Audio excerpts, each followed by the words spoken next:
Nós temos algumas crenças, algumas diretrizes, e são esses valores que nos orientam na definição do nosso conceito, na definição da nossa forma de trabalhar. Fundamentalmente, o trabalho do curador é o trabalho de um mediador. Só que essa mediação, ela não ainda que na maioria das vezes ela tem uma autonomia do ponto de vista das escolhas, ela está sempre em função de algo maior do que ela.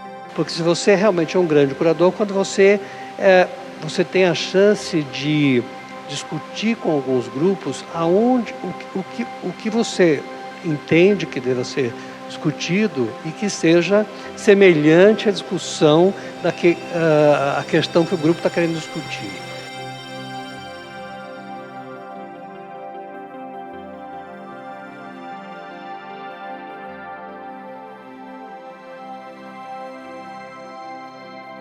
A questão que está colocada, como vem acontecendo, é da curadoria.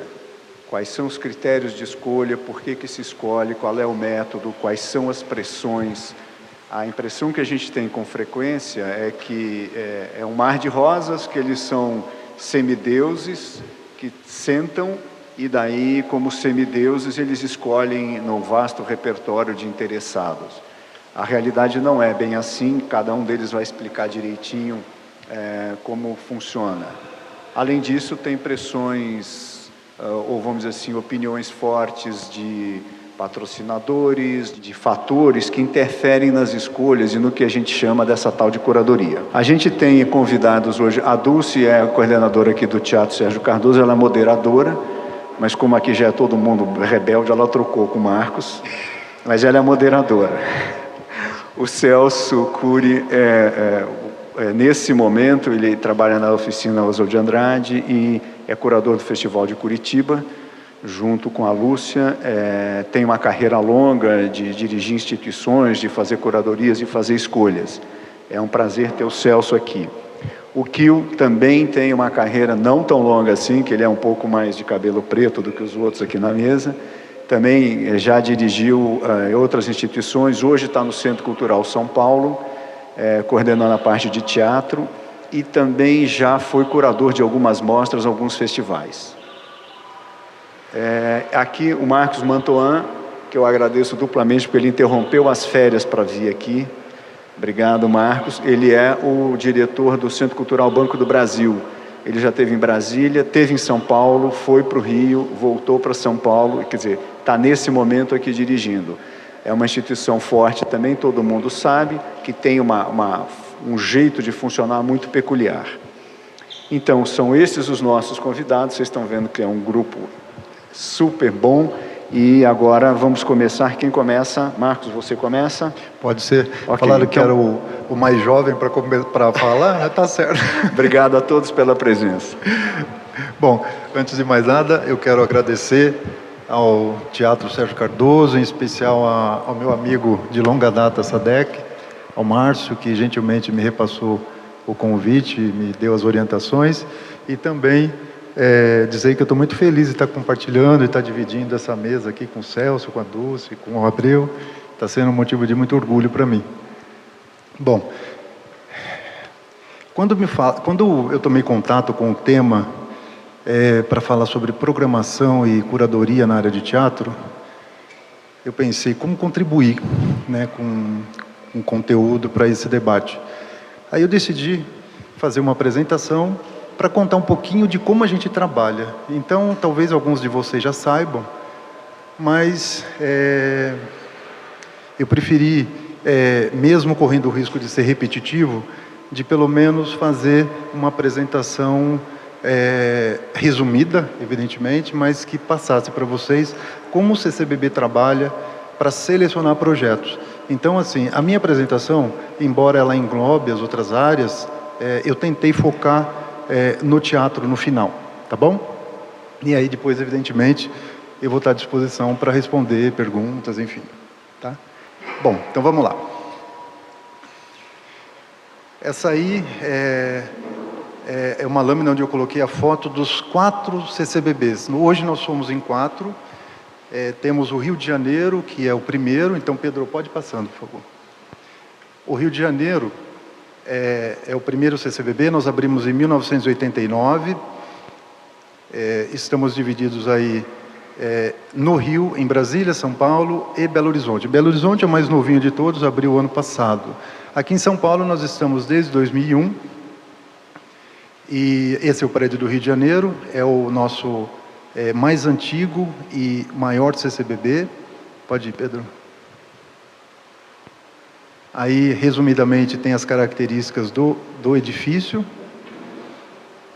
Depois eu posso disponibilizar a apresentação para vocês se quiserem ter esses detalhes. O próximo é o CCBB de Brasília, é um prédio de arquitetura moderna do Oscar Niemeyer.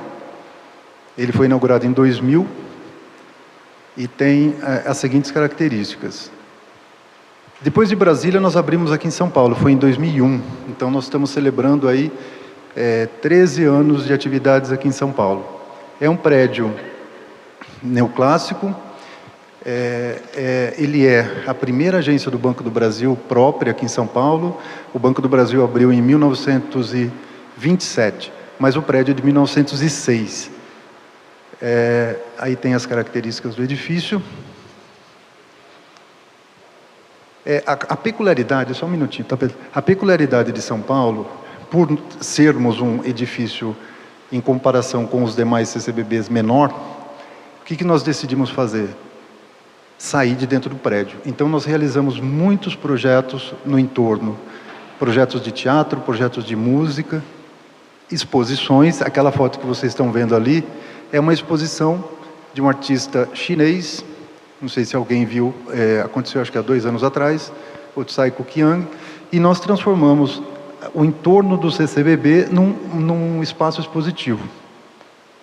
E ali a primeira foto é de um show que nós fizemos no Anhangabaú. Pode ir, Pedro. Em Belo Horizonte também é um prédio que dos 4 prédios, é o único prédio incomodato.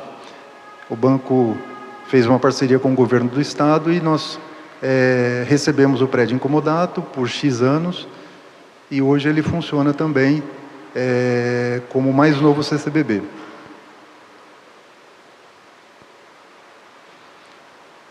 Pronto. Ele tem uma característica muito interessante, porque ele tem um vão muito bonito que também está sendo utilizado como espaço expositivo. A nossa missão, basicamente, e para chegar nessa missão nós temos assim um planejamento que ele é revisto anualmente.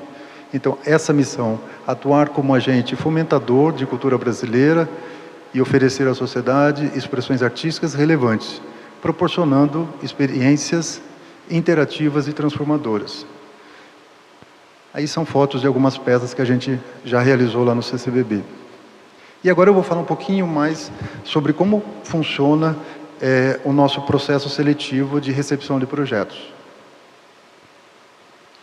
Ele é um processo que acontece exclusivamente pela internet, uma vez por ano. Todo mundo pode participar, pessoas físicas, pessoas jurídicas. De qualquer forma, mesmo sendo pessoa física, se o projeto for pré-selecionado, nós vamos fazer contrato com uma pessoa jurídica. Portanto, assim, recebemos sim projetos de pessoas físicas, mas na hora da contratação, necessariamente tem que ser uma empresa.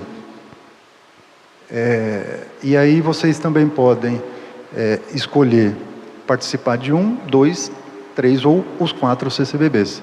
É só clicar lá na ficha de inscrição pela internet.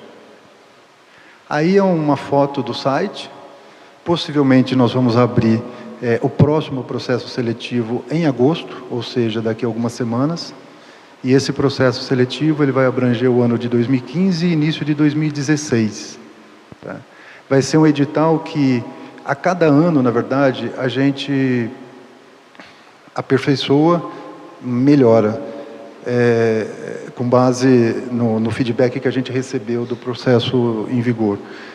Esse ano, o banco deve abrir um processo seletivo para os projetos que concorrerão à verba de patrocínio e também um processo, um edital que vai proporcionar àqueles que já têm patrocínio de inscrever seus projetos para utilizar as nossas dependências, ou seja, vamos ter 2 tipos diferentes de edital, um com recursos e o outro com a estrutura física do CCBB, para aqueles que já têm patrocínio. Nos projetos inscritos, né? Aí, resumidamente, eu coloco em 3 etapas como é que a gente... Essa primeira etapa, depois que a gente recebe os projetos, e eu vou dar alguns números para vocês, esse ano, o ano passado, nós recebemos aproximadamente 6.000 projetos. É uma quantidade grande, principalmente se comparado à quantidade de projetos que nós temos condições de realizar. Então, na primeira etapa, quando a gente recebe, essa análise, esse primeiro filtro é realizado em cada CCBB. Então, pela equipe técnica, pela equipe de especialistas do CCBB. No segundo momento, nós vamos convidar especialistas do mercado cultural também para fazer parte desse processo de seleção. Nós temos um evento que se chama Observatório de Cultura, e nesse evento nós recebemos palestras desses especialistas para nos ajudar a aprimorar o nosso processo e a nossa análise dos projetos. Tá? Contamos também, na segunda etapa, com a participação do Ministério da Cultura e da SECOM, que é a Secretaria de Comunicação da Presidência da República. Depois que passar por esses momentos, essa seleção volta para o banco aprovar e divulgar. Bom, agora eu vou falar então um pouquinho sobre as diretrizes gerais para a seleção desses projetos. Bom, os principais critérios: relevância conceitual e temática, inovação, viabilidade técnica, adequação financeira, adequação física e identidade institucional. Tá? Adequação física porque todos os nossos prédios são diferentes uns dos outros, portanto, os projetos quanto inscritos é um item que a gente considera. Eu não posso selecionar um projeto que ele seja incompatível com as nossas instalações. Relevância cultural, relevância conceitual, inovação, viabilidade técnica, adequação financeira, adequação física e identidade institucional são os principais critérios. Evidentemente, nós temos um histórico de 25 anos, né? Temos aí alguma estrada, e consideramos também essa nossa experiência no momento de propor e de selecionar um projeto. Quais são os valores estratégicos? Nós temos algumas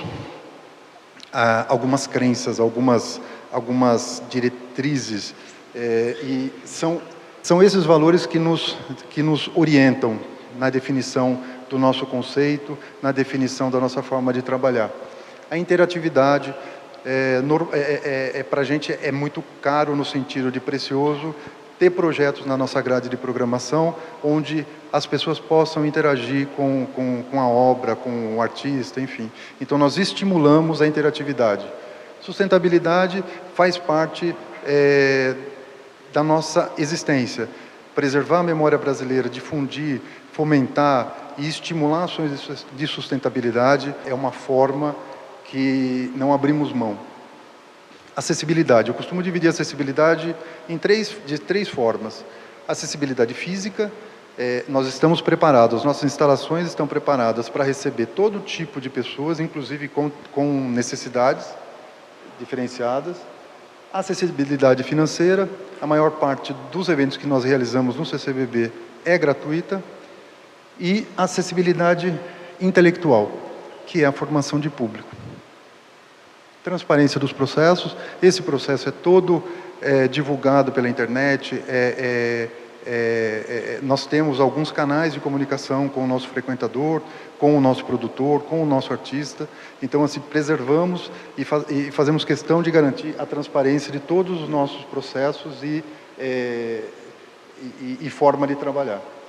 Regularidade. Funcionamos de quarta a segunda, talvez sejamos uma das poucas instituições que funciona segunda-feira. Por que isso? Quando todo mundo fecha a segunda, você não tem o que fazer na segunda, né? Então, assim, decidimos abrir na segunda para ser uma alternativa para quem quer ter um programa cultural na segunda-feira, de ter alguma opção. E isso tem nos dado um retorno muito positivo. Fechamos na terça-feira para manutenção. Fomento, que também faz parte da nossa crença, formação.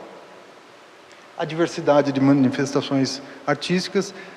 Não temos nenhuma tendência, fazemos tradição, fazemos contemporâneo, diferenças de gêneros, diferenças de estilos. A nossa grade de programação, ela é concebida exatamente com essa busca da diversidade, né?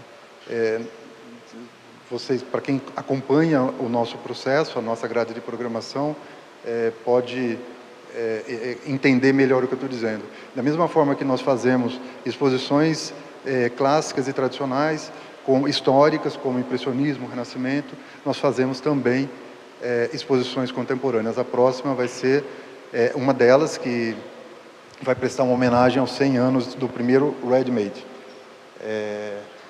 Inovação e excelência também são valores estratégicos importantes. Aqui são algumas linhas de atuação. Realizamos eventos nas áreas de artes cênicas, exposições, ideias. Ideias são palestras, conferências, ciclos de debates. Música, audiovisual e programa educativo. Na medida do possível, o programa educativo, na verdade, ele é um programa que não atua apenas na área de artes visuais. Ele tem atividades que abrangem o teatro, a dança, a música e outras áreas também. Anualmente, como eu já disse, promovemos a seleção de projetos, priorizamos a diversidade temática, a multidisciplinaridade, ou seja, tentamos, na medida do possível, fazer eventos que se falem, que se conversem, que tenham alguma aderência, uma mostra de cinema que converse com a exposição que está em cartaz, ou então um ciclo de ideias, de debates, que fale do projeto de música que a gente está realizando. Isso para a gente é importante. Não patrocinamos por uma questão de política, CD, DVD, livro ou filme isoladamente. Evidentemente, esses produtos podem estar vinculados a algum dos nossos projetos. Por exemplo, todas as nossas exposições têm catálogos e em alguns momentos parece até livros. Alguns projetos de músicas também geramos CDs, mas assim não somos, não patrocinamos filmes, CDs ou livros isoladamente. Falando do nosso eixo curatorial, como eu já disse, na hora da definição desse eixo curatorial, que ele é revisto anualmente. Então, antes da gente começar um processo de seleção, antes da gente começar um processo de seleção, nós sentamos, pegamos o nosso histórico, o que aconteceu, o que deu certo, o que deu errado na nossa história do ano anterior, do processo anterior, e consideramos na definição desse eixo curatorial. Somamos aquilo que foi gerado do Observatório de Cultura, que é a contribuição que os especialistas nos deram, definimos esse eixo curatorial e, com base nesse eixo curatorial geral, nós definimos o eixo curatorial de cada área, né? Então, aí, espelhado nisso que foi desenvolvido, que vocês vão ver no final, para o ano de 2015 e 2016, nós detalhamos esse eixo curatorial para as exposições, para o teatro, para a música, para o audiovisual, etc. E depois abrimos o edital. Bom, esse é o eixo curatorial que nós definimos para 2015 e 2016. A programação do CCBBim deverá proporcionar ao público experiências interativas e transformadoras por meio de projetos que valorizem a responsabilidade socioambiental, a sustentabilidade, a diversidade e a inovação. A curadoria da programação será norteada por essas premissas: nova produção cultural, valorização da memória cultural brasileira, relevante expressão artística nacional e internacional, possibilidade de ações multidisciplinares e ineditismo da proposta.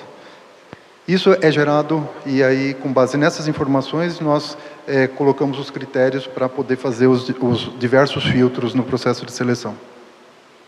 Aí, alguns exemplos de espetáculos que a gente já fez, e que eu coloquei essa lâmina só para falar o seguinte: um dos nossos critérios é o ineditismo.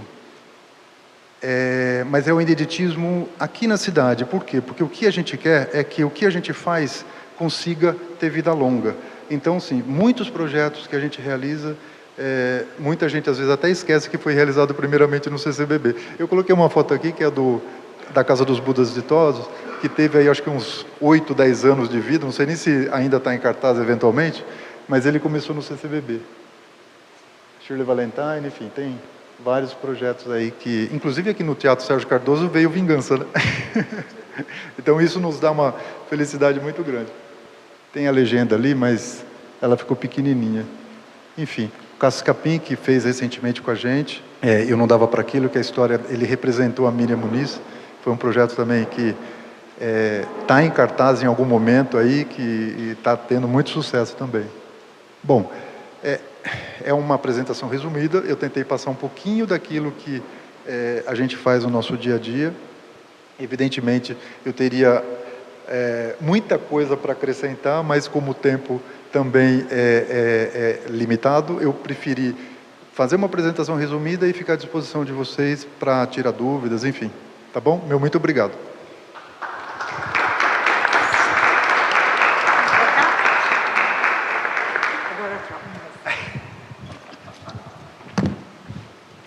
Gente, então agora com vocês o Kio representando o Centro Cultural. Boa tarde. Nossa, está reverberando um pouquinho. Eu também quero agradecer o convite para estar aqui. Não deixa de ser uma oportunidade da gente conversar sobre um tema em que normalmente não tem tanto espaço para se esclarecer coisas e tal. E como a cobrança sobre esse esclarecimento é sempre muito grande, assim, no sentido, sobretudo dos artistas procurarem saber o que define, em termos de critério, a escolha de um projeto e não de... Está saindo? Vocês estão ouvindo? E não de outro. Então, eu acho que é um espaço bem interessante.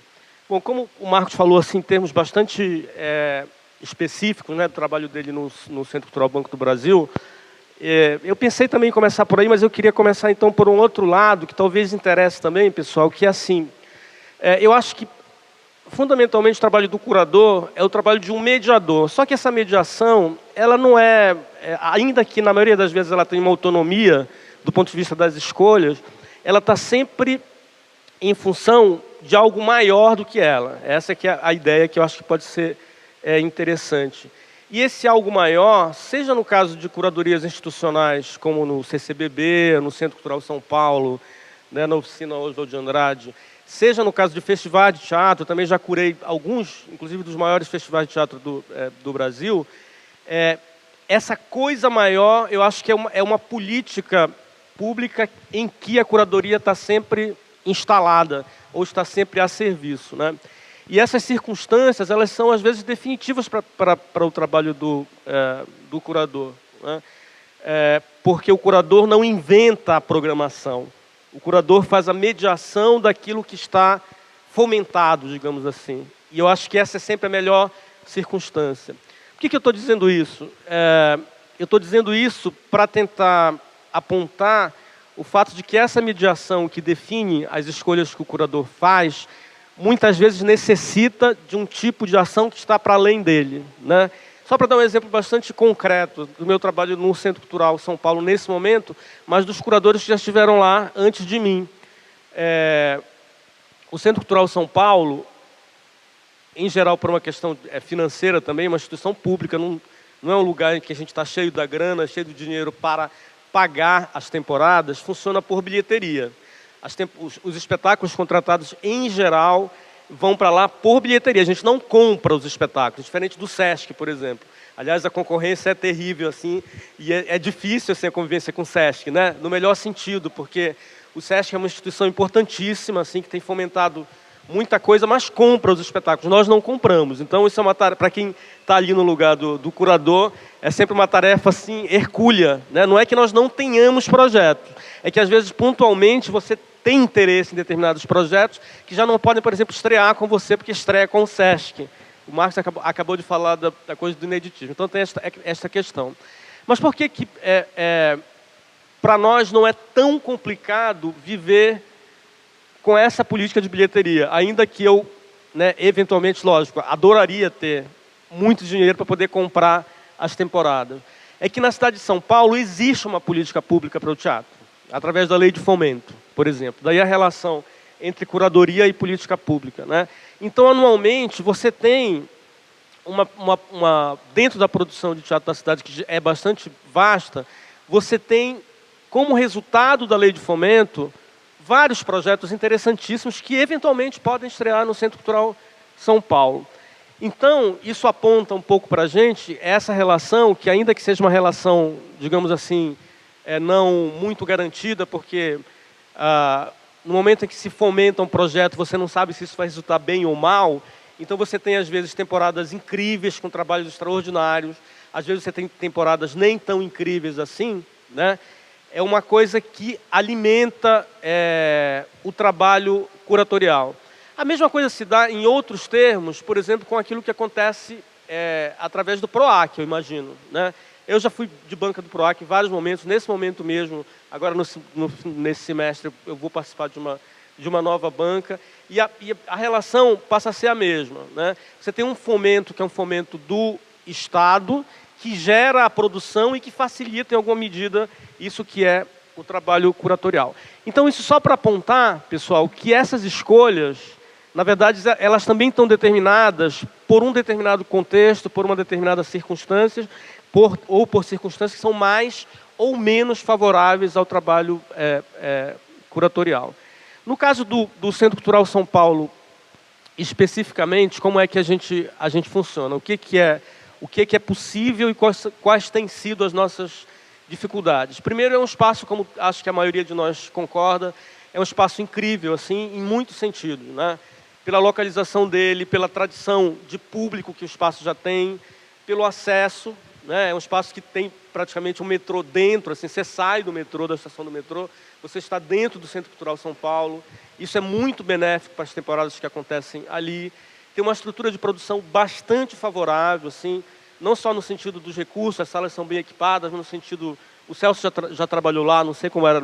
Eu estou muito feliz, assim, eu estou há menos de 2 anos no Centro Cultural, mas eu estou muito feliz, assim, sobretudo, para além dessa estrutura, digamos assim, física, também a estrutura humana, o material humano que a gente tem ali, assim. A equipe de produção é incrível, é uma equipe com quem você pode trabalhar assim, sem grandes preocupações. Eu digo isso porque eu já trabalhei em espaços públicos em que você tem que dar conta de tudo e tem que ficar vigiando em todos os aspectos para saber se as coisas vão acontecer direito. Lá não, assim, é uma equipe muito competente, muito parceira, né?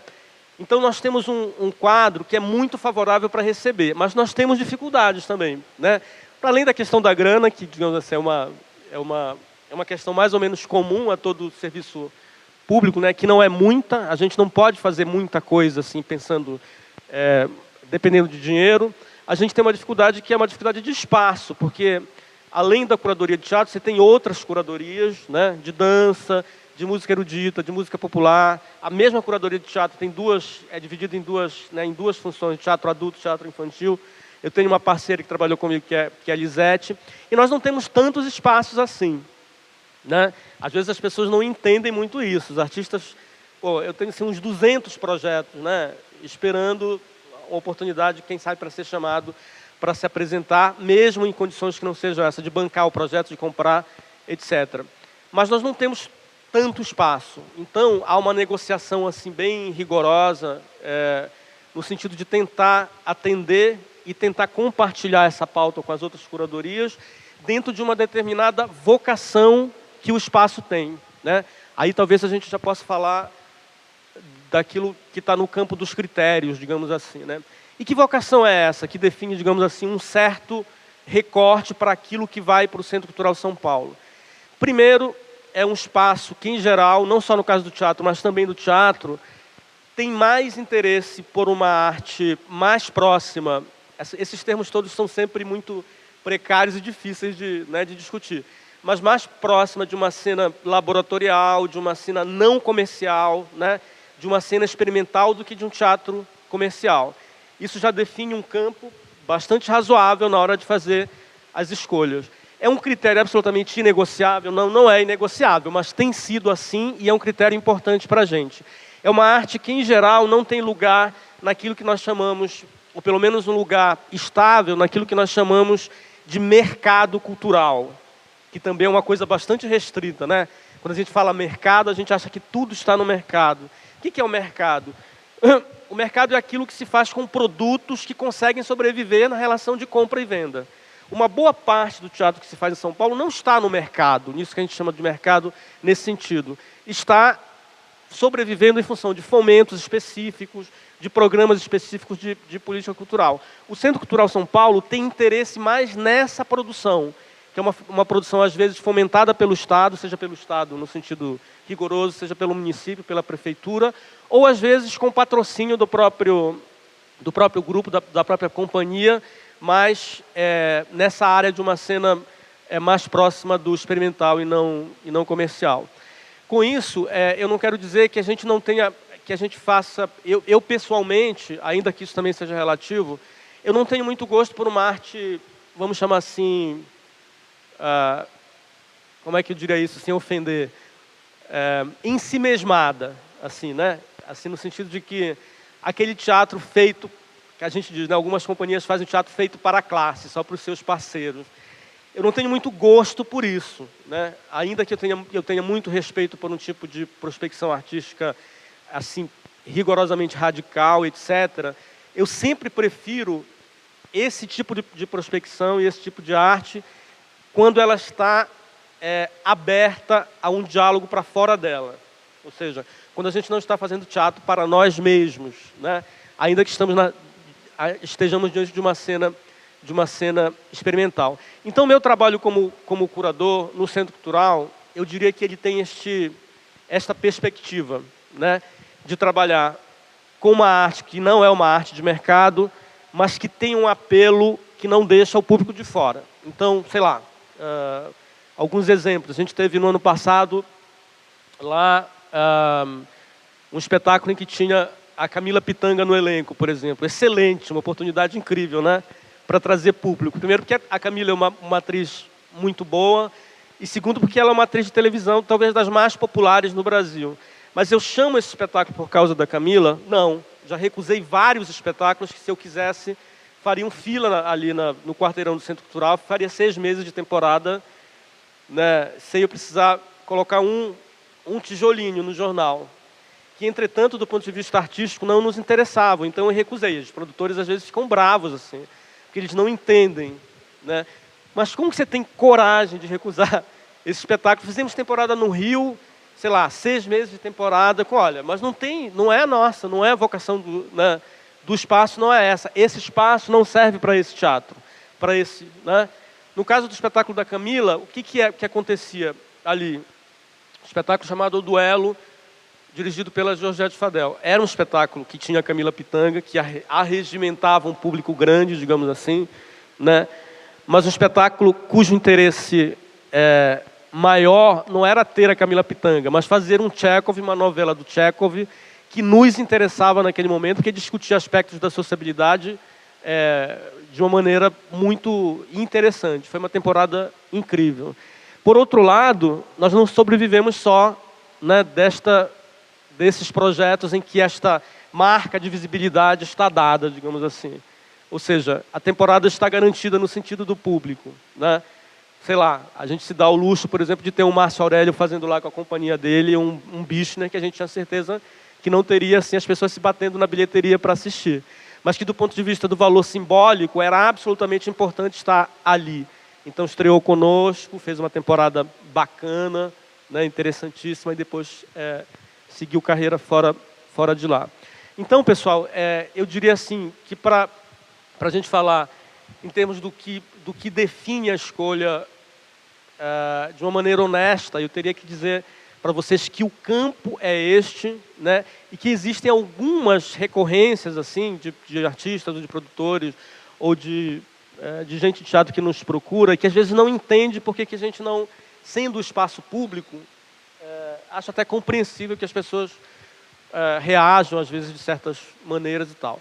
Né? Porque, afinal de contas, é um espaço público, e se o espaço é público, nós temos direito de usar. É ou não é? Mas, por exemplo, a gente tem uma recorrência muito grande de pedidos de trabalhos de escola, por exemplo, né? Da EAD, da SP, da Escola Livre de Teatro. Eu nem duvido que sejam, eventualmente, trabalhos incríveis, assim, às vezes dirigidos por alguns diretores, né, que são também professores nessas escolas, muito interessantes. Mas eu sei que não são trabalhos que, do ponto de vista da natureza artística, da madureza, da ossatura artística, interessam para ali. A não ser que a gente vá, em algum momento, fazer uma amostra de trabalhos escolares, talvez, né? Mas essa é uma recorrência muito grande, está fora do escopo. Então, quase sempre, rarissimamente, eu até recebo as pessoas, a gente conversa por telefone, eu digo, olha, a gente não tem interesse, né?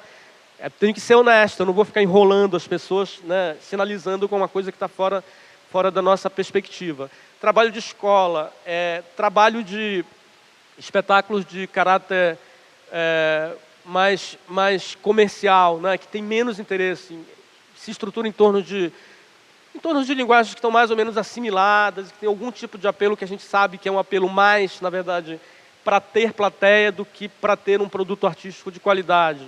Né? Nós também não temos interesse. Né? Dentro do campo que nós temos interesse, que é desse de uma cena de prospecção, né? De uma cena de um teatro mais ativo no sentido experimental, é preciso, como é que a gente poderia dizer, fazer aquela escolha aquela escolha é uma escolha entre possíveis, né? Por que eu estou dizendo isso?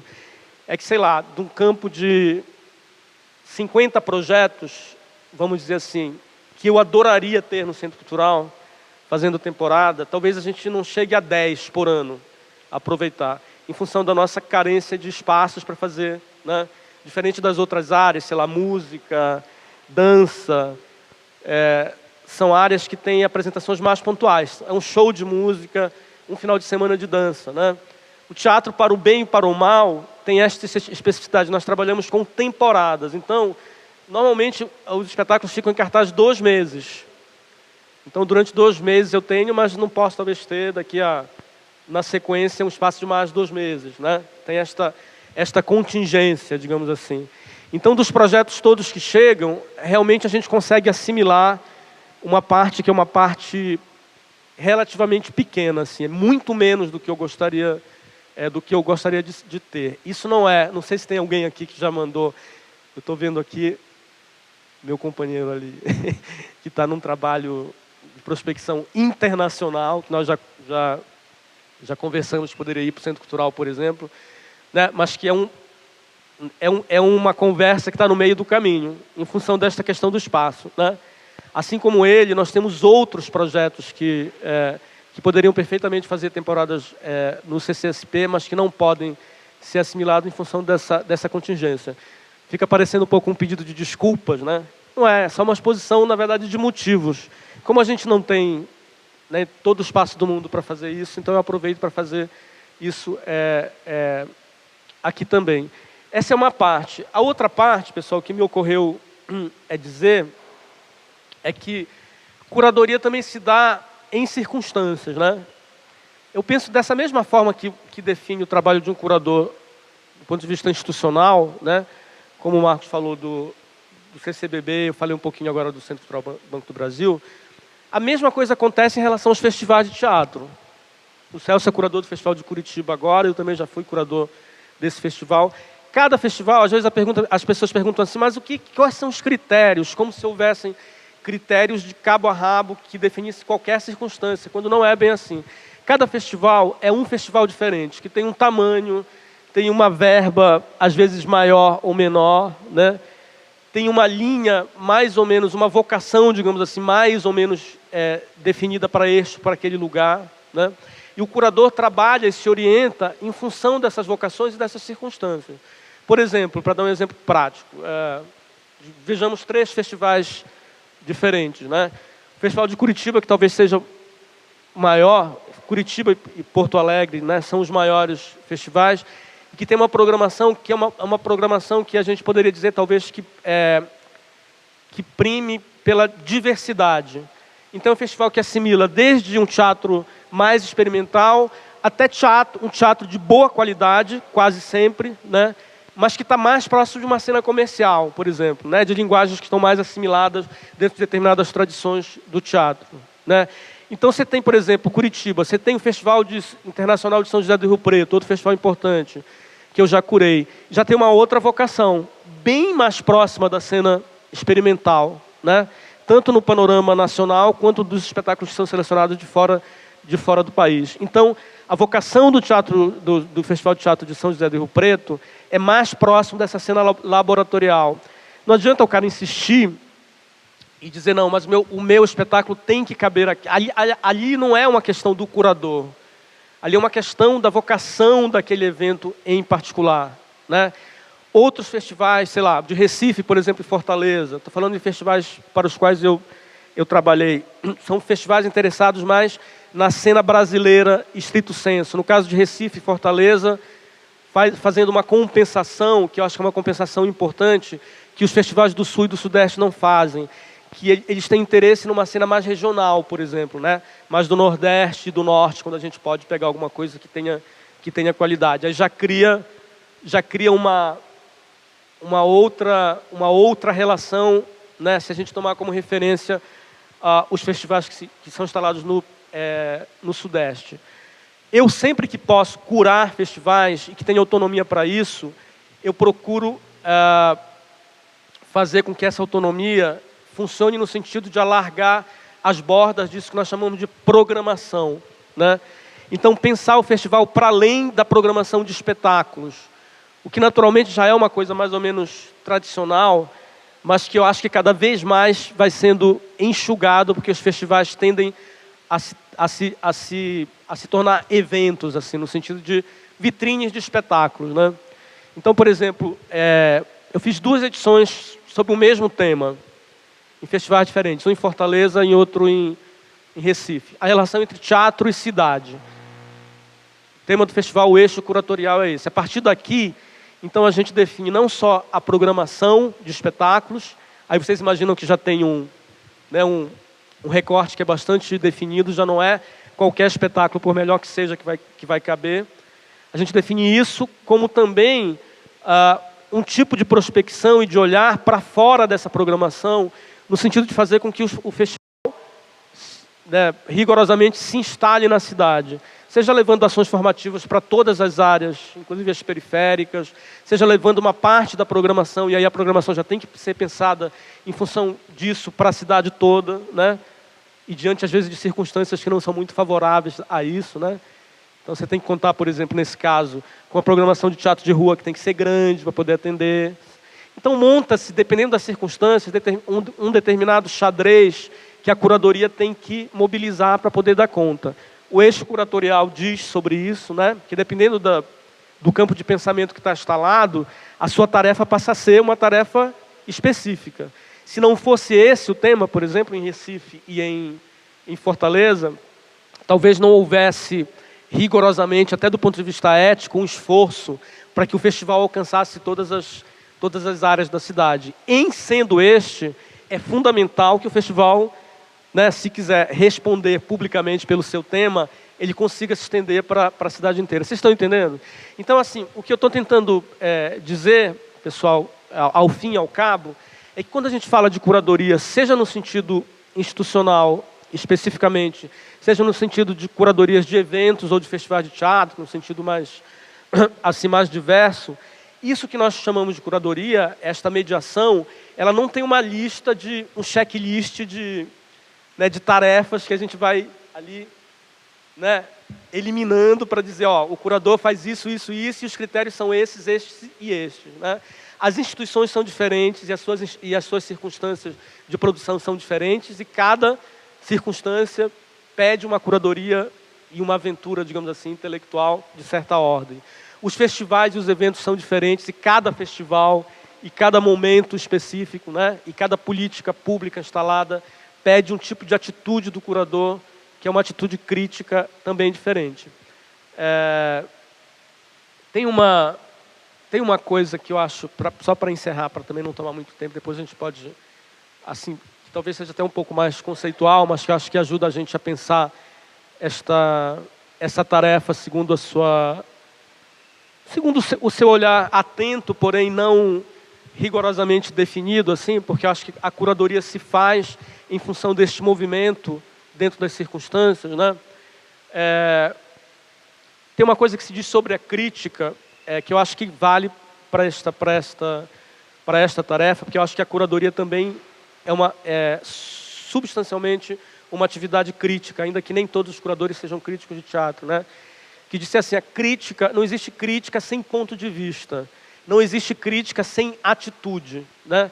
Toda a invenção que se tentou fazer nos últimos anos a respeito de uma ciência da crítica, naquele sentido de definir critérios rigorosamente científicos, de certa maneira, naufragou em função disso, porque junto com a crítica está o ponto de vista do crítico, que é um ser humano localizado num tempo histórico particular, localizado numa circunstância, num país que não é um país abstrato, é um país em particular, né, com uma sociabilidade própria, com problemas, com questões próprias. Então, sem isso, a curadoria não se mobiliza, né? Eu acho que isso nos orienta, mas isso também infelizmente, nos desorienta e desorienta aqueles que dependem de nós, no sentido de que não existe um caderninho que a gente abra com critérios que possam definir dali para frente tudo aquilo que precisa ser definido, ainda que isso talvez tranquilizasse, né, a nós mesmos e aos artistas, aos produtores que nos procuram. Então, é uma atividade, para terminar, que depende dessas circunstâncias todas, em que nós somos mais do que... Eu digo mais porque eu acho que isso é um valor do que aquele lugar em que costumam colocar críticos e curadores, né? Esse lugar de poder. Na verdade, nós somos trabalhadores. Eu me vejo muito nesse lugar, assim. Operários com uma tarefa... Operários da arte, do teatro, no caso, que a gente está falando aqui, né? Com uma tarefa ingrata, em certa medida, porque não dá conta de tudo, mas de grande responsabilidade, porque através das curadorias e e dessas pessoas que fazem essas escolhas, é que se dá visibilidade ou não se dá visibilidade a determinada parte da produção cultural, né? Então, eu, de minha parte, tenho procurado olhar para isso, para esse lugar de responsabilidade, e desenvolver nesse momento lá no Centro Cultural esse trabalho diante dessas circunstâncias da melhor maneira possível. Então é isso. Obrigado.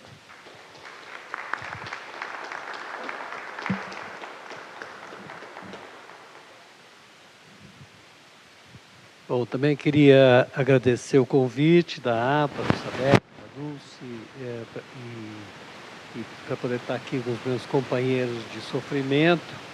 E agradecer também essas falas, porque eu descobri aqui, quer dizer, eu já tinha alguma ideia sobre isso, que eu preciso de um acompanhamento psiquiátrico, porque eu programo coisas muito diferentes. Então, eu acho que eu estou precisando de um acompanhamento sério, porque eu programo o Festival de Curitiba, que é um festival privado, que tem que atingir um público enorme, e, ao mesmo tempo, programa uma oficina cultural Oswald de Andrade, onde eu estou interessado exatamente naquilo que o Kio não está, que é no processo, que é no erro, que é na descoberta. Então, é um trabalho muito complicado. Quer dizer, todo o meu dia é um pouco essa maneira meio bipolar de ser, ou mais do que bipolar, tentar entender o que cabe em que lugar, né? Eu acho que o trabalho do curador, eu fico pensando, atualmente fica mais quase um trabalho de curandeiro do que de curador, porque você tem que ficar descobrindo o que está acontecendo em tal lugar, né? O que alguém vai fazer em não sei onde, para você poder pensar e começar a desenhar o que vai acontecer dentro de um orçamento que você acha que você vai ter, que provavelmente não terá. Então, é um trabalho muito complicado. No Festival de Curitiba, por exemplo, eu tive a primeira reunião ontem. Nós estamos falando do Festival de Curitiba 2015. Nós tivemos a primeira reunião de curatorial, que é a Lúcia Camargo, daqui de São Paulo, a Tânia Brandão, do Rio de Janeiro, e eu. A gente começou a discutir o que a gente quer discutir em 2015. Só que a gente passa por uma outra discussão anterior, que é o que os produtores querem discutir e o que vão querer discutir em 2015. Porque, como os festivais nacionais, quase que na totalidade, não trabalham com coprodução, porque eles não têm recursos para fazer coproduções, então você pode interferir muito pouco na produção, no resultado artístico que você apresentará no próximo ano, né? Por exemplo, esses últimos 15 dias que eu tirei férias e acabei indo ver 5 festivais nas minhas férias, na Espanha, nas férias. E dá para entender, mas eu me encontrei o programador do La Villette, eu encontrei o programador de vários festivais da Alemanha, da Dinamarca, da Holanda.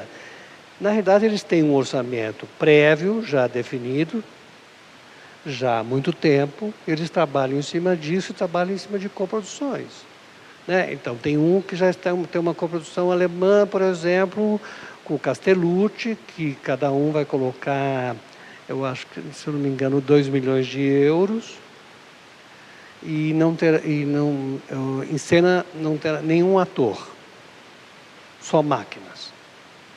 E essa é a questão que está sendo discutida entre esse festival na Alemanha e o La Villette na França. Aqui a gente fica muito refém, por exemplo, vou falar um pouco do Festival de Curitiba, refém do que, por exemplo, o que é aprovado pela lei, né? A gente é escravo da lei, o que será aprovado ou não, o que o PROAC aprovará ou não, quer dizer, então, é uma sub-curadoria, né?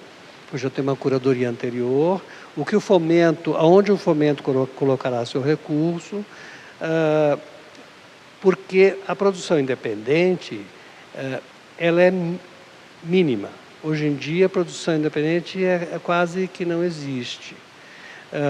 E isso faz com que os projetos também estejam mais adequados aos seus prováveis patrocinadores ou apoiadores, que é o Fomento, o PROAC, o próprio Banco do Brasil. A gente bebe bastante das coisas que o CCBB faz. A gente se bebe aqui, né? A gente vai trocando, mas é muito complicado, porque aí você depende também do bom humor de uma instituição que é maior que todos nós, no caso de Curitiba, que é a Rede Globo de televisão, saber se o ator que está fazendo um grande sucesso estará na próxima novela ou não.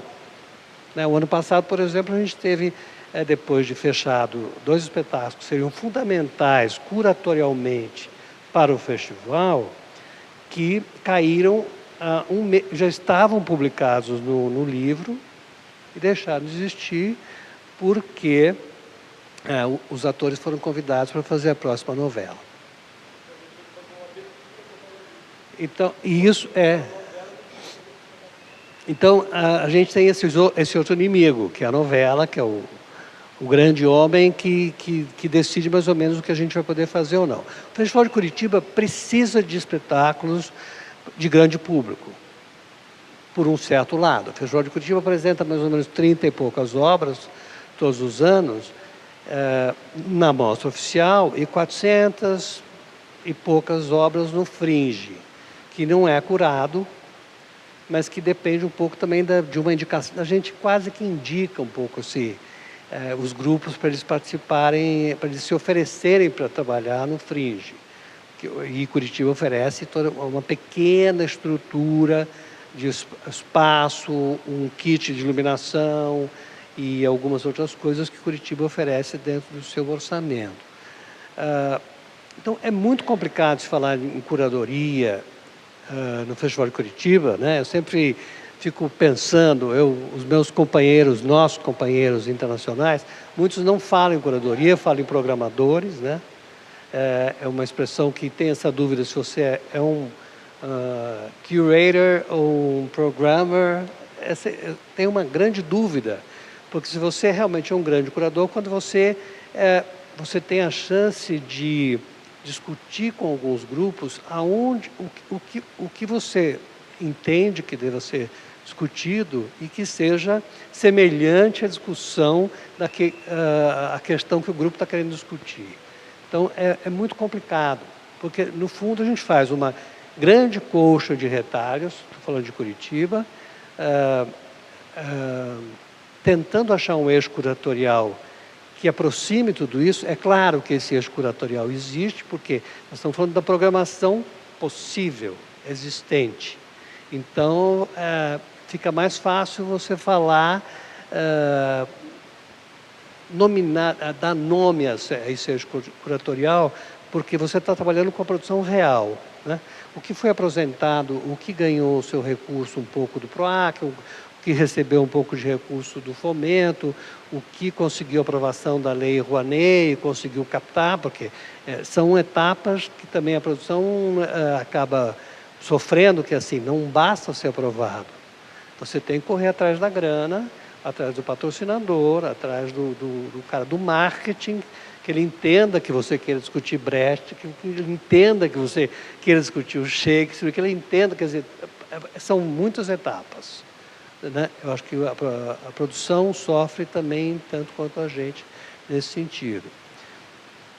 Falando um pouco do outro lado, que é a Oficina Cultural Oswald de Andrade, que tem me dado cada dia mais prazer de trabalhar, de fazer, uma programação mais fresca, mais instigante, é onde a gente pode trabalhar mais com o erro e com os grandes acertos, né? A gente tem investido no grande erro e temos conseguido grandes acertos, que é a discussão mais básica, mais primária daquele criador querendo discutir algo que é fundamental para ele naquele exato momento. E os resultados têm sido extremamente positivos e esses trabalhos acabam alçando, por exemplo, o Festival de Curitiba, ou o Centro Cultural São Paulo, ou o Banco do Brasil. Quer dizer, eu consigo trabalhar um pouco lá na base, que é um pouco o meu...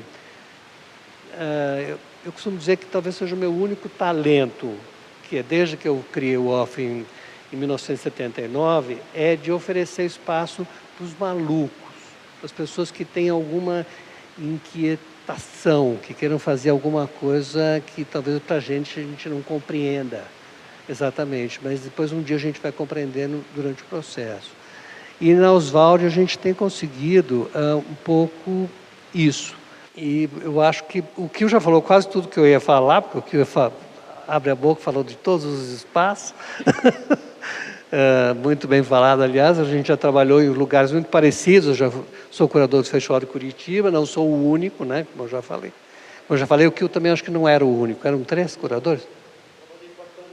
A Tânia e a Lúcia. A Tânia e a Lúcia permanecem. Então, o Centro Cultural também, que eu fui diretor durante um período, já trabalhei bastante no CCBB como apoiando, porque eu também faço o Guia Off de Teatro, que é uma outra encrenca na minha vida, porque eu também tenho que fazer escolhas, né? Eu tenho uma única capa mensalmente, eu tenho que fazer uma escolha. Dentro dos espetáculos que eu faço junto com o Wesley e com o Alan que estão aí, também tenho que fazer uma escolha, saber o que estaria melhor na capa do Off, que vendesse a programação inteira daquele mês.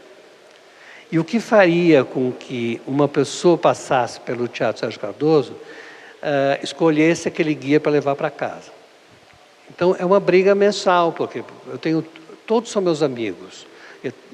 Dá para imaginar, porque eu trabalho nisso há 46 anos, eu conheço desde os velhinhos até os novinhos das artes cênicas.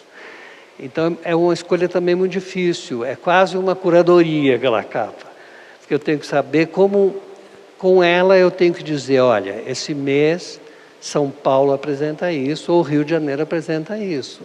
É algo que represente o que está sendo produzido nas 2 cidades, né? Bom, aqui eu vou para o meu psiquiatra, vou passar o microfone, só que eu acho que é isso. Depois a gente continua.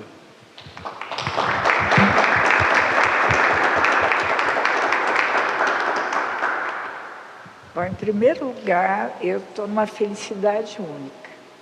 Porque o que foi dito aqui, nós discutimos diariamente com o SADEC, com os programadores da Sala Sérgio Cardoso. Falamos em salas pequenas, no meu caso do CCBB, a sala pequena do Centro Cultural, da Oswald. Eu tenho uma sala enorme, né? E tenho uma sala pequena. E o que eu queria falar um pouquinho é essa questão do público. Hoje em dia eu digo o seguinte, se eu conseguir trazer 200 pessoas para dentro desse teatro, eu sou um sucesso absoluto. Então eu queria ver ouvir de vocês, curadores, como essa questão do retorno do público, que eu acho que é cada vez mais, é muito difícil você trazer o público para o seu espaço. É uma questão do preço do ingresso, é a gratuidade, você entendeu? É o cachê que outra instituição paga para o profissional e ele não é parceiro nosso na hora da busca do espectador. Como é que vocês enxergam essa questão do retorno do público? Fidelizar público, eu vejo que a cada dia é mais difícil. Como é que vocês enxergam isso? Eu acho que... Eu vou falar do Centro Cultural agora. Eu acho que o Centro Cultural tem um público bastante fidelizado, quer dizer, um público que vai se transformando, vai trazendo gente nova, assim que também como o Oswald de Andrade. Na Oswald de Andrade a gente não cobra ingresso, né? Mas isso não é o diferencial. Eu acho que muitas vezes a gente apresenta coisas que não são tão geniais e gratuitas, que não atraem um grande público. A gente tem tido muita sorte, por exemplo, com esses espetáculos que a gente vem apresentando, que é Conversa com Meu Pai, do Alfarra, que lotava e voltavam 60 lugares. A gente está falando de públicos micropúblicos, né? 60 lugares, nós voltávamos umas 40, 50 pessoas por noite. O espetáculo do Silvério, que me foi indicado pelo Kio, que a gente apresentou em Curitiba, e que chama BR Trans, que é um trabalho que fala sobre gênero, e que a gente acabou convidando o Silvério para se apresentar no Oswald, numa sala de 60 pessoas, escondido a gente colocou 160 pessoas, fora as que fugiram, quer dizer, que não conseguiram entrar porque não cabia mais, a gente foi enfiando em cada buraquinho. Eu acho que tem uma coisa também, tem um público para cada coisa. Eu esqueci de dizer que eu fui diretor do Sérgio Cardoso em 1300 e pouco, acho que antes do Sérgio morrer, eu acho. Mas foi em 89, 90, né? Eu acho que eu fui diretor aqui. Eu também sofri esses problemas, sala grande e sala pequena. O que fazer na sala grande, o que fazer na sala pequena. Como naquela época eram quase 800 lugares, continua com 800? Continua. Depois teve algumas modificações, né? 800 lugares, com quem que você faz o acordo, com o pipoqueiro, que é mais velho que todos nós, na portaria, com quem que a gente negocia esse público, o que a gente traz, ou com um cara que rouba carro na frente, é muito complicado. E tem outros... o público pulando para um teatro comercial, por exemplo, o Teatro Renascença, eu não estou cometendo aqui nenhuma sacanagem, mas, por exemplo, os espetáculos do Renascença hoje em dia não têm lotação esgotada, como tinham algum tempo atrás, que foi o teatro que era a bola da vez, né, durante um grande período. Em compensação, o stand-up comedy, que começa meia-noite e meia, as pessoas se estapeiam para entrar e pagam o preço necessário para ver isso. Quer dizer, eu acho que também existe um achatamento aí do olhar desse público, né? A televisão colaborou muito por esse emburrecimento generalizado do nosso país, né? Fora os militares. A gente teve uma série de fatores que emburreceram aí a população, a educação, uma escola vagabunda, né? No geral, muito empobrecida pelas questões políticas e financeiras. Então é muito complicado. Quer dizer, hoje em dia, 60 pessoas no teatro é um sucesso. Eu acho que é um sucesso. Você tem as 60 pessoas que querem ver o que você está fazendo. A gente tem também o Sesc, por exemplo, que aí é outro dos nossos primos ricos, né? Nossos primos ricos que colocam muita gente lá, mas é um público também que eu acho, sem nenhuma crítica, hein? O Sesc, nosso parceiro no Guia e parceiro nas nossas programações, parceiro em Curitiba, mas é um público também muito flutuante. Quer dizer, você pode ter um público extremamente interessado na programação que você está fazendo ou que está fazendo hora depois da hidroginástica. Que isso não é nenhuma crítica à hidroginástica, aliás, eu deveria fazer.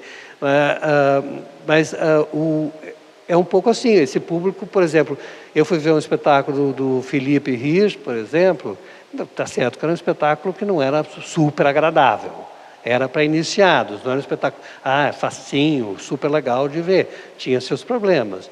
Mas metade da plateia se retirava porque deu horário que é o horário do ônibus, deu horário que é o horário de fazer o jantar para o marido, então lida com uma outra realidade que não é a nossa, a gente lida com uma realidade muito mais de programação mesmo, de ir atrás desse público.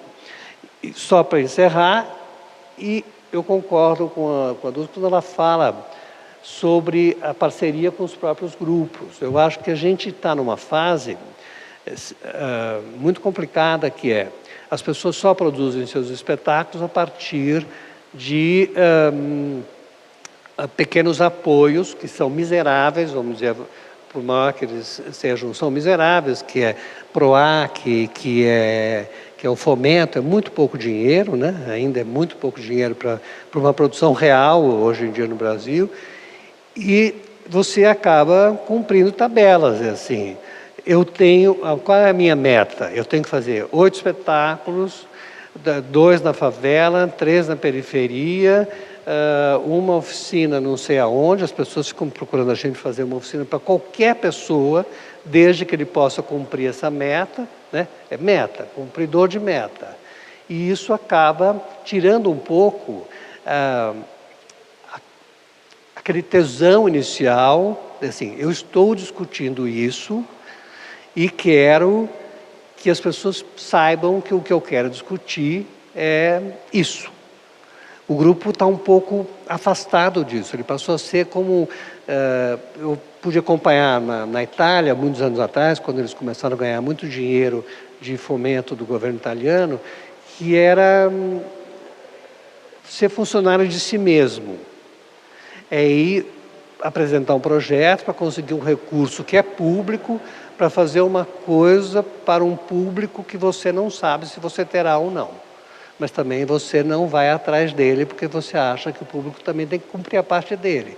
Só que a gente não combinou com o público ainda. A gente precisava ter o telefone dessa gente para falar, vai fazer a sua parte, cara. Né? Então é complicado. A gente sofre muito com isso. Vou passar.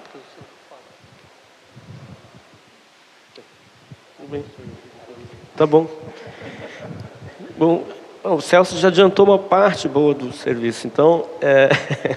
Não, assim, o Centro Cultural é isso mesmo, é um espaço, né, que tem uma certa tradição, assim, facilita muito o fato também de... As nossas temporadas são todas populares, né? O máximo que se pode cobrar é R$20, então, o ingresso. Isso também ajuda bastante. Agora, é lógico, eu, assim, do ponto de vista curatorial, tenho uma posição bastante firme, que é a seguinte, eu não negocio, né? Acho que o Celso fala muito bem quando ele diz que insiste na coisa dos processos. Eu acho que ele tem muita razão, assim, no sentido de, às vezes, de ter um chamado para coisas que você sabe até que traria, assim.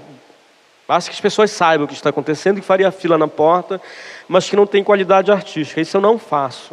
Todo o resto é estratégia, desde que tenha sustentação do ponto de vista artístico, eu topo, né? Então, ter a Camila Pitanga lá fazendo um Tchekov, eu topo e junto com ela eu mobilizo, procuro mobilizar um monte de outras coisas. A gente tem, junto com a programação de teatro no Centro Cultural, uma série de outras atividades, assim, bastante coisa que acontece ali, né? Desde a atividade do pessoal da acessibilidade com cegos e com coisas que acontecem no restaurante, o pessoal do educativo, que tem um campo grande, enorme, de trabalho com as escolas. O que a gente tem procurado fazer, e eu acho que tem dado muito certo, é articular as ações. Então, tem um espetáculo, esse espetáculo se articula com essas outras áreas, por exemplo, com o educativo, dependendo do tema, do que está em questão ali, e a gente consegue fazer com que esse caldo vá um pouco assim, quase que espontaneamente, criando um determinado hábito, né? Eu costumo dizer que a questão da relação com o público, com o teatro, é que a gente tem que fazer com que as pessoas tenham uma relação de afetividade que se perde com o tempo, né? A relação que as pessoas têm com com o teatro hoje não é mais uma relação afetiva, como já foi na época em que eu ouço, porque não é da minha geração, né? Não, eu não ia falar você. Pô, o diretor do Tapa, o Tolentino, diz, na época que a gente fazia teatro de terça a domingo e tal, né? Essa afetividade se perdeu porque essa relação quase que, sei lá, afetiva se dá hoje com outro veículo que é a televisão, o Celso já falou, né? A gente tem que encontrar formas dessa relação ela ser retomada no seguinte sentido: é preciso tornar o teatro uma necessidade, mais do que uma coisa eventual, assim, né? Eu sei que parece uma utopia, mas essa é a perspectiva, né? O teatro tem que ser uma coisa ordinária na vida das pessoas. E a gente tem que encontrar os instrumentos. Eu acho que aí as políticas públicas, para além de dar dinheiro para montar espetáculo, tem que se preocupar com isso, né? A gente às vezes fala mal, se aborrece e tal, mas instrumentos, por exemplo, de política pública, como a lei de fomento, como o PROAC, em muitos casos, eles são de muita importância, assim. A gente que vive em São Paulo não vê isso. Eu viajo muito, eu não sou de São Paulo, né? Eu vivo há 20 anos em São Paulo, mas eu sou de Belém. E viajo bastante Brasil afora, onde essas políticas não existem, minha gente. O caos é muito grande. Para quem não conhece, assim, o contraste é absoluto, assim, no sentido de que a gente reclama, mas aqui em São Paulo a gente tem plateias mesmo para a cena mais experimental, assim, para a cena mais diferente até do Rio, né? No Rio você morre de fome. Se você não está colado na televisão, grupos da maior importância estão acabando porque não tem plateia, assim. Ou você faz teatro comercial, ou então você tem que fazer um esforço extraordinário para sobreviver. Mas São Paulo tem isso de bom. Não é do tamanho, não é infelizmente do tamanho que a gente tem, mas a gente tem que criar os instrumentos para fazer com que seja, né? A minha perspectiva é essa, é trabalhar esses instrumentos de participação, digamos assim, no sentido da afetividade do público, sem abrir mão da qualidade da programação. É isso que eu espero, pelo menos, né, continuar fazendo, enfim. Bom, eu costumo dizer e brincar, né, mas tem um fundamento sério por trás, é o seguinte: eu fico muito triste quando eu faço algum projeto que não tem público, porque assim, a maior alegria de um gerente ou de um diretor, e eu não estou falando nem curador, porque eu também quero abrir um parênteses agora, é ter uma peça, é ter um show de música com poucas pessoas. Isso realmente, embora seja muito importante a realização de um projeto, mesmo que seja para uma pessoa, mas olhar o teatro vazio, eu quero acreditar que nem para o artista, nem para o diretor é agradável. Eu já invadi até a igreja para convidar os fiéis para assistir projetos de música, na época que eu conduzia um projeto para esse Brasil afora. E aí tive o maior sucesso, porque o pastor, na época, também se entusiasmou com o projeto e liberou os fiéis para encher o teatro. E já fiz inúmeras promoções, enfim, quando eu percebia que realmente faltaria público, íamos em escolas enfim, distribuíamos ingressos. Era um projeto, eu não estou falando como CCBB, eu estou falando como um projeto que eu idealizei nos anos 90, e que era uma caravana cultural que percorria o Brasil, tal, enfim. Então a gente ia assim para regiões onde a carência cultural era tão grande que, mesmo que você levasse um evento de qualidade técnica inquestionável, o teatro poderia estar vazio. E eu tentava, na medida do possível, realmente evitar isso. E lá no CCBB, agora falando um pouquinho do CCBB, e aquele parênteses que eu queria abrir é o seguinte: gente, eu tô me sentindo muito privilegiado hoje. Por quê? Porque eu estou no meio de 2 curadores. Eu não sou curador, tá? E por incrível que pareça, não se assustem, o CCBB não tem curador, tá? O que a gente tem é um gerente geral, que sou eu, e tem uma equipe de funcionários que trabalham há muito tempo com isso, são especialistas, são formados, são pessoas que entendem o que estão fazendo, e sim, os curadores, eles aparecem dentro de cada projeto. Por isso que eu disse com muita ênfase que um dos nossos pilares é a diversidade.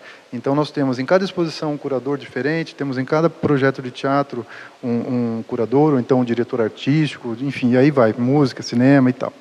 O que a gente faz, na verdade, é contribuir. Evidentemente, existe muita discussão, tal. Então esse era o parênteses que agora eu fecho. Mas voltando ao público, nós estamos numa região da cidade que, embora tenha muita vida durante o dia, à noite muita gente volta para casa, e aquela região realmente fica uma região com pouco movimento. E o teatro, ele acontece normalmente à noite. No nosso caso, nós temos aí uma grade de teatro infantil que acontece domingo de manhã. Então, a gente teve que definir algumas ações que, pelo menos, dessem conforto para as pessoas de que elas se sentiriam em segurança e que teriam, que seriam cuidadas. Então, a gente colocou aí vans que fazem trajetos do estacionamento para o CCBB, ou seja, essa van, o cara deixa o carro no estacionamento, um retorno. Fora isso, também da mesma forma que o Abreu falou, nós não pautamos por eventos que tenham atores consagrados, ou seja, em projetos comerciais. Na medida do possível, e em sua maioria, os projetos que a gente realiza ali, mesmo que algum deles tenha algum ator global, é exatamente a proposta não comercial, ou seja, divulgar novos atores, novos autores, novas linguagens, novos gêneros, difundir o trabalho de grupos, consagrados ou não, ou seja, então, assim, normalmente temos público, eu tenho um teatro de 130 lugares, é um teatrinho. Outro dia eu falei não vou citar nem o nome, mas falei para alguém do Sesc, eu adoraria ter o pior teatro do Sesc, porque o meu, embora seja super bonitinho, mas ele é bem pequeno, né? Então, assim, muita gente volta para casa triste, porque não consegue entrar, ou porque já se esgotaram os ingressos e tal. Isso acontece sempre, mas também acontecem peças que não têm quase público, né? Mas aí, quando a gente percebe isso, ou então quando a gente já antecede essa dificuldade, a gente começa a dar um tratamento individualizado. Então, vamos focar aí uma divulgação maior. O Celso invariavelmente nos ajuda, com muita generosidade, no guia off, ou entre outras coisas.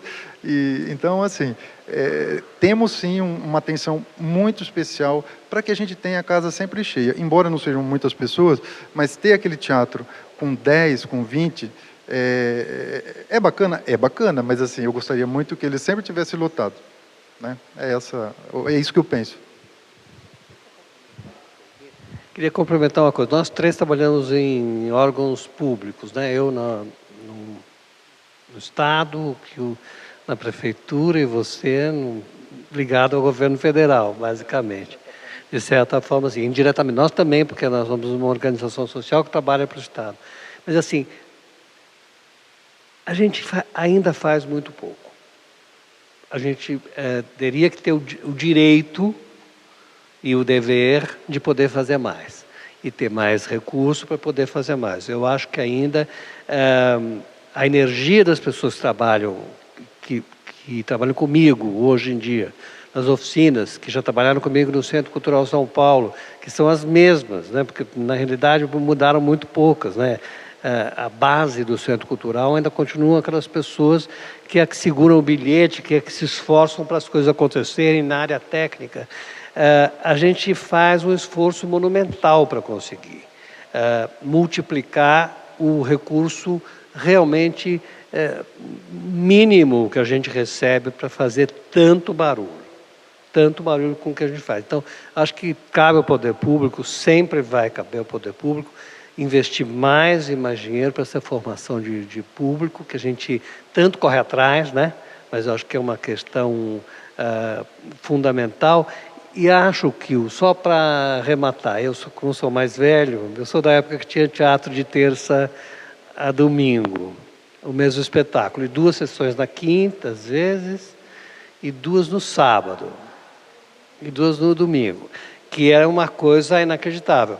Mas existia um público extremamente interessado. Eu era um deles, eu tinha 14, 15 anos, mais ou menos, eu ficava na porta do teatro da Cacilda, ou de qualquer outro teatro da cidade, pedindo, porque eu não tinha um puto para pagar o ingresso, pedindo ingresso para ver o espetáculo de graça. Eram as coisas mais, às vezes, muito, digamos, comerciais, porque o comercial tinha era uma outra pegada de comercial, né? O que se chamava de comercial antigamente era Shakespeare. Né? Era sei lá, o TBC, que apresentava coisas clássicas, né? Eu acho que a gente tem que, é a educação que deve, mais uma vez, botar a mão na massa e tentar formar essas pessoas para ter esse interesse, porque é só no teatro, que sem querer fazer, inventar coisas, mas é só no ao vivo que você consegue ter essa transformação fundamental do ser humano. É só no ao vivo. Porque a televisão ela pode te levar para uma fantasia, mas é na experiência do ao vivo, é dividindo a mesma sala com alguém que você sairá transformado. Quer dizer, eu acredito nisso até hoje, né? E acabei de chegar de uma cidadezinha muito pequena, onde era um festival de teatro clássico, chamado Almagro, que é a região do Dom Quixote ali. A cidade tem 8.000 habitantes. 8.000 habitantes. Eles têm pelo menos 6 teatros grandes. Eu acho que se dá para ter, se todo mundo for ao teatro, ainda vai ficar com algum lugar vazio, se não tiver gente de fora da cidade. E os teatros, era um festival, tinha bastante gente, era para ser verão, alto verão, estava um pouco frio, mas os teatros são sem teto, porque eles são teatros como o Teatro Municipal, mas não tem teto. Então os espetáculos acontecem às 10h30 da noite. E todos estavam lotados. E pagava caro, hein? Acho que era 27 euros. Não era isso? De 16 a 27 euros. Então, deixa eu só dar uma palavrinha. Eu também sou tão antiga quanto o Celso Cury. E aí tem o seguinte, tem um termo da Cacilda que diz o seguinte, não me peça para dar a única coisa que tenho para vender, que era o ingresso. Porque não se tinha patrocínio, não se tinha de onde tirar o dinheiro. E todos nós sobrevivemos com a bilheteria. Então, até uns 20 anos atrás, não tinha patrocínio. Então, nós dependíamos 100% do público. E eu sou também de terça a domingo, e hoje eu abro a minha casa às segundas-feiras, porque é um excelente dia. E hoje eu me preocupo, sim, quem é que eu vou colocar na capa da minha revistinha, da minha programação bimestral, porque ela chama, sim, ela é uma alavanca. Queria abrir para vocês as perguntas, por favor. Pois não.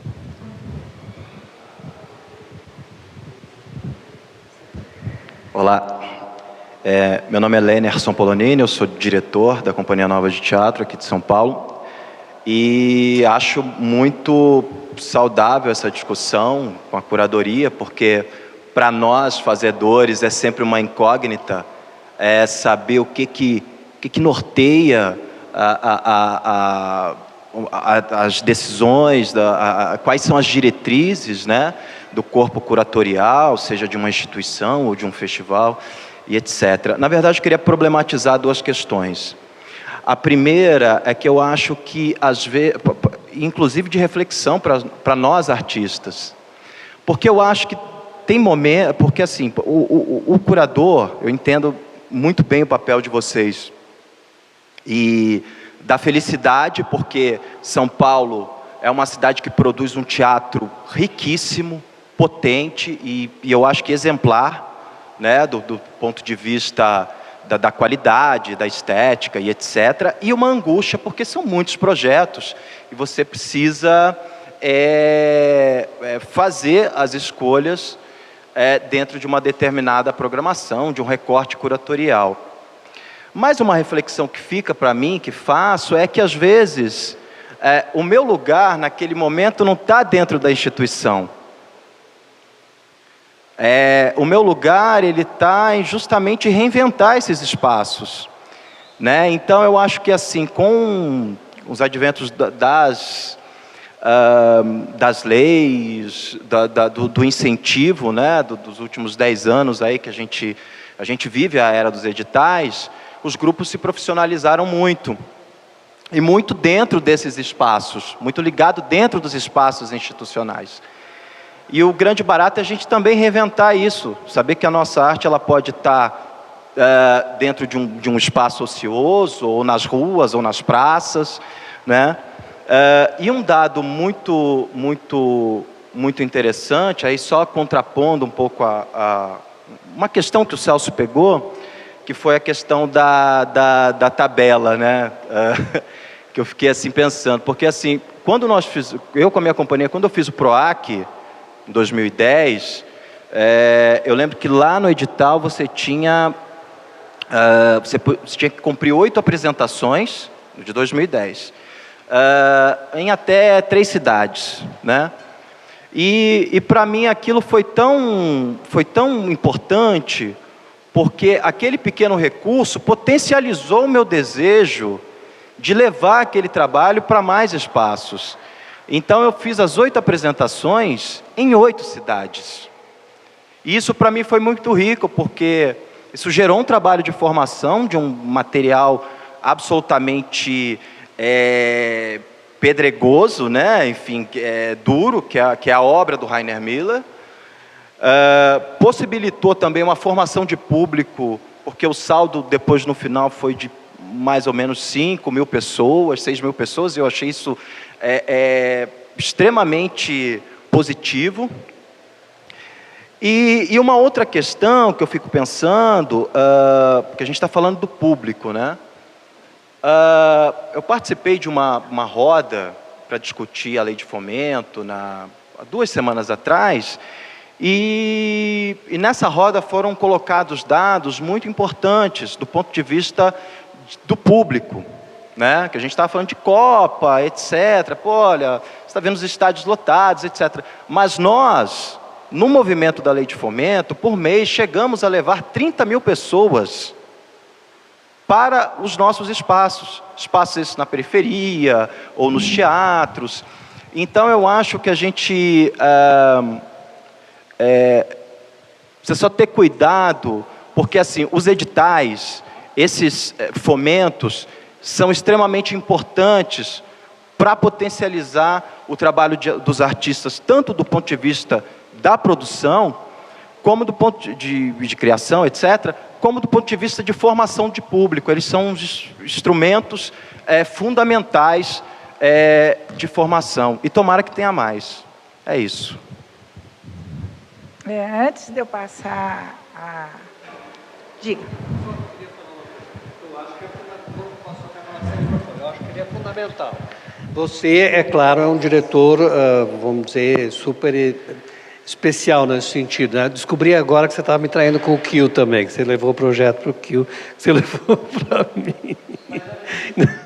Tem um problema de traição aqui. Não, estou brincando, você viu? Pegando. Não, mas eu acho que é fundamental, mas eu acho que é sempre pouco. E é muito amarrado. Eu acho que essa coisa amarrada, muito amarrada, de 4, 5 pessoas dizerem assim, o artista tem que fazer isto, e tem que fazer isto, aquilo e aquele outro, em 3 cidades do estado de São Paulo, sem dar recurso suficiente para ele realizar, isso é suicídio artístico. Eu acho que você é um diretor especial porque você vai atrás do seu objetivo. Eu conheço vários que são iguais a você. Mas tem outros não. Tem uns que cumprem. Fala assim, eu preciso fazer uma oficina, eu posso fazer em qualquer lugar. Pode ser para crianças do berçário. Desde que a diretora diga que eu fiz um workshop de Rainer Miller num lugar para 20 pessoas, que eram bebês, se alguém atestar, valeu, entendeu? Essa maneira de dizer para você o que você tem que fazer com a sua arte é que me enoja. Eu acho que tem que ter mais leis, muito mais PROACs, muito mais fomentos, muito mais tudo, mas eu acho que você não pode amarrar dessa maneira, né? Eu sou o rebelde, hein? Velhinho e rebelde. Só uma coisa, lembrar também, porque acho que os instrumentos são diferentes, né? No caso do fomento, não há nada nos editais que decida dizer o que você tem que fazer. Quem propõe é o próprio artista, né? Tem essa diferença em relação ao PROAC. Porque nos editais do PROAC define, mas no do fomento não tem essa obrigatoriedade. Ainda assim, acho que você tem razão no seguinte sentido. em função de um pré-julgamento que o artista faz, ou seja, quanto mais atividades extra-espetáculo eu apresentar, é uma bobagem. Eu já fui de banca de fomento 30 vezes. Isso nunca foi definitivo, nunca, ninguém, nenhum participante de banca junto comigo disse, não, nós vamos aprovar esse porque ele vai fazer 2 oficinas a mais que esse. Isso é um mito, né? Mas acontece, e as pessoas se enrolam, na verdade, a um ponto de, às vezes, se comprometer a trajetória artística do grupo. Você vê o grupo se preocupando mais em dar conta das propostas extra-estéticas do que propriamente do trabalho artístico. Perdão. Eu acho que encontros como esse, eu acho que eles são válidos. Eu acho que valeu. Eu estou saindo daqui hoje com 1000 ideias, muito feliz. E muito obrigada a todos.